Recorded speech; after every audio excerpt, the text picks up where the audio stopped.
Duncan just gone by Drex Laser with some soothing tunes for a Saturday morning relaxation. It's now time for sports, the big sports stories with Yaw Mintah. I choose to call him El Mint because he brings the mint to freshen up Mr. Duncan, Mr. Mint, Charlie, what's up? Ade. Everything Good morning cool. to you guys. Good morning. No, Charlie, Michael Carrick, he go sit up. Some way. I mean, can he do any worse? He can't do any worse. And the thing is, and the thing is that, can you do better than what Amorim was doing? I don't think so. I mean, the best Man United can get or can achieve this season is to avoid relegation.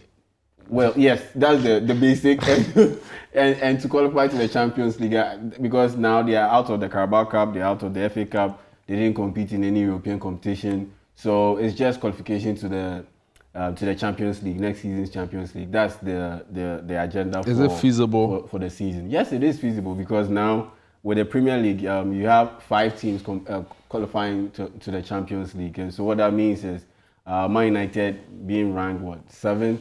Now, so their chances of qualifying to the Champions League, are still intact, despite the fact that, they are way off the mark when it comes to challenging for the title. So title ambitions, that's out of the window. But finishing 4th or 5th and qualifying to the Champions League, that's very feasible. And that I think he can do it. But I don't think it will be enough for him to be retained as the main coach.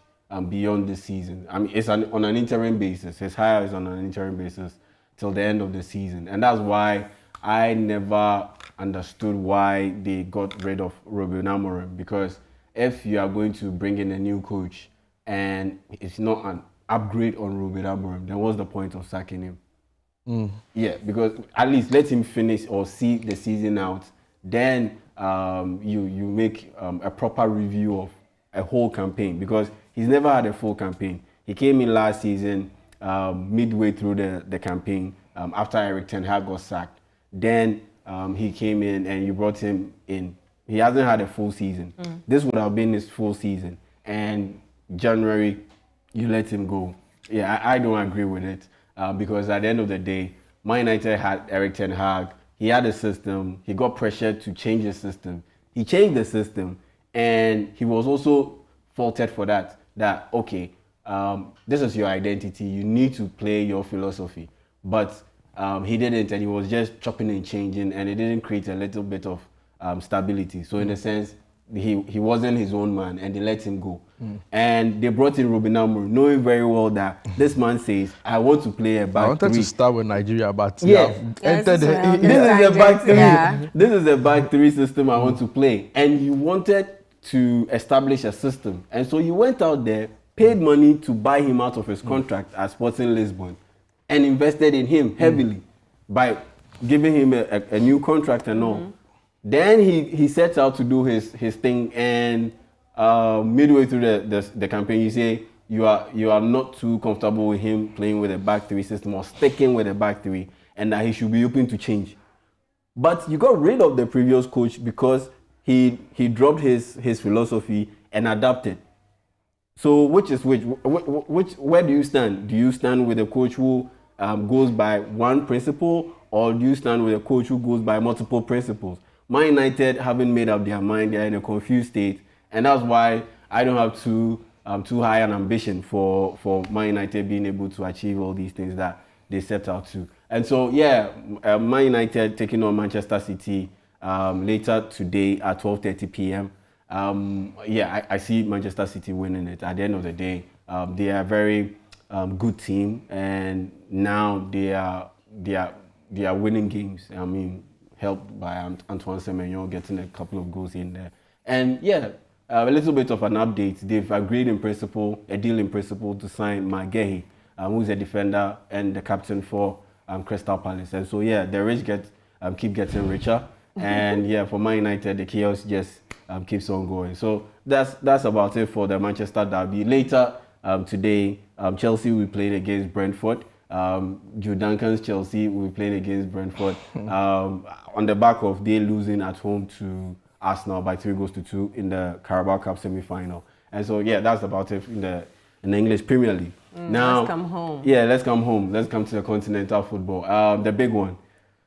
Nigeria taking on Egypt after the whole controversy about Daniel Lai, they losing to Morocco on penalties.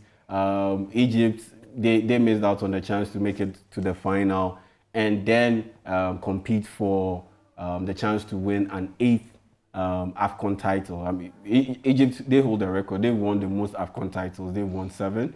Cameroon have 5. Ghana, we are still stuck on 4. From the 80s and 90s. Yeah, the last time we won an AFCON was in 1982. Well, actually. 1982. And since then, we haven't won any AFCON. But we've been to 3 finals since then. 92, we went to the final, we lost to Cote d'Ivoire. 2010, we went to the final, we lost to Egypt. Yes, this same Egyptian team. Painful exit for us ever, honestly, because it was on home soil, right? No, that was 2008. That was 2008. Yeah, we lost in the semi-finals to Cameroon. Yeah, and then wasn't Samuel Eto'o, it was the Samuel Eto'o. It was Samuel Eto'o. Yeah, Samuel Eto'o. Samuel Eto'o played. I was at the stadium at that game. Oh wow, that's nice. Yeah, 208. I watched 2 games at the AFCON. I watched. It's funny.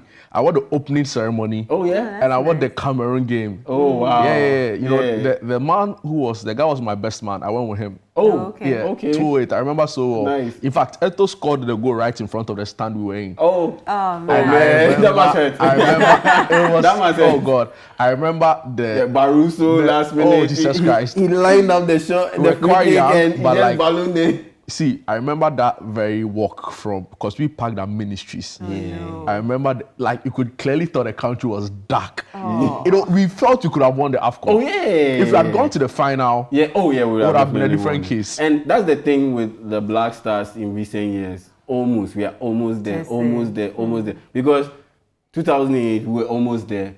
Then 2 years later, 2010 World Cup. We were actually at the final. Yeah, score the penalty at Samoa, score the penalty, we go to the semi-finals of the World Cup. And that semi-final, trust 2010, me. did Samoa miss a penalty in the final?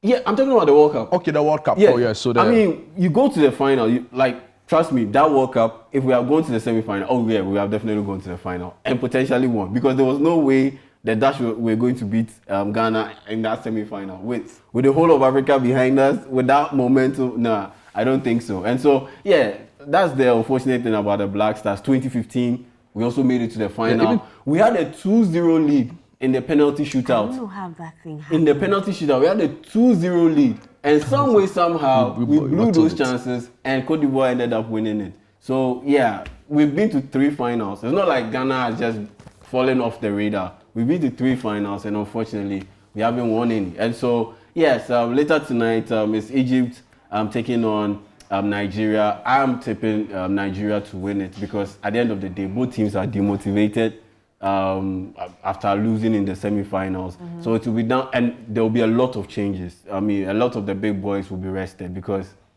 I mean, Mo Salah playing for bronze.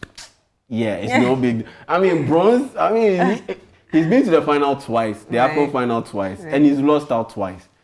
His main focus is winning the title. It's not competing for a bronze medal. Victor Osimhen has his injury issues. I don't see him playing in that game. Maybe Ademola Lookman will play in that game because there's a chance for him to potentially be named the tournament player of the year. I don't even think he will get it because at the end of the day, there's another contender who unlike Nigeria, will be playing in the final, and that's Brahim Diaz. And so in that sense, I think he's likely to end up winning it because he will be playing in the final. He's Moroccan. There's definitely home favoritism a little bit will go in his favor. Has he been the best player at the tournament? I think Ademola Lookman has been the best player at the tournament. But unfortunately, you know how things work out when it comes to football. Yeah. He didn't make it to the final. He's not contending for the title. And so he loses some points in that regard. Who are the top 3 contenders? Top 3 contenders, Ademola Lookman, Brahim Diaz, and then there was Victor Osimhen also in there. Victor Osimhen, Mo Salah in there. And his antics during the competition stuff, you saw that picture. He won it, Daniel Lai, Yeah, he won. But at the end of the day, yeah. So AFCON is coming to an end. Right. I believe it's been a very good tournament, an excellent tournament.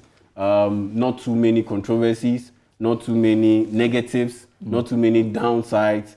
Everything has been top level. The only bit will be about, let's say, a little bit of crowd control, a little bit of spectatorship. But that one, it goes beyond Morocco. Morocco can do anything about it. The quality of the organization has been spot on. Oh yeah, and the quality of the games has also been Cup. spot on. Pardon? I'm saying it can pass for a World Cup. Oh, easily.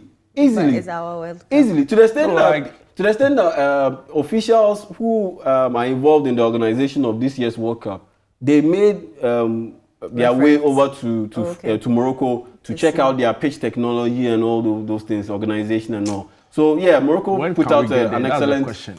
Yeah, pardon? When That's a can we get there? conversation for When- another day. as in We'll never Ghana? finish talking Oh about it. wow, oh wow.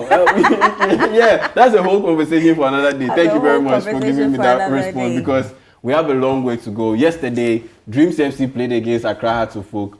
Accra Hearts of Oak ended up beating them. But if you look at the pitch, the quality of the pitch, yesterday, the same thing, Ashanti region, they had their inter-schools football competition. Yeah. And if you look at the quality of the pitch, Charlie, In All the- right. it was disappointing. That's So all. yeah, join us on City 97.3 FM for Republic of Football at 2. We'll guide you through the game between 2 and 5. And that will be after the Manchester derby. So yeah, make a date with us. All right, Bye for join now. Jude and us. Jude and us. Jude and us.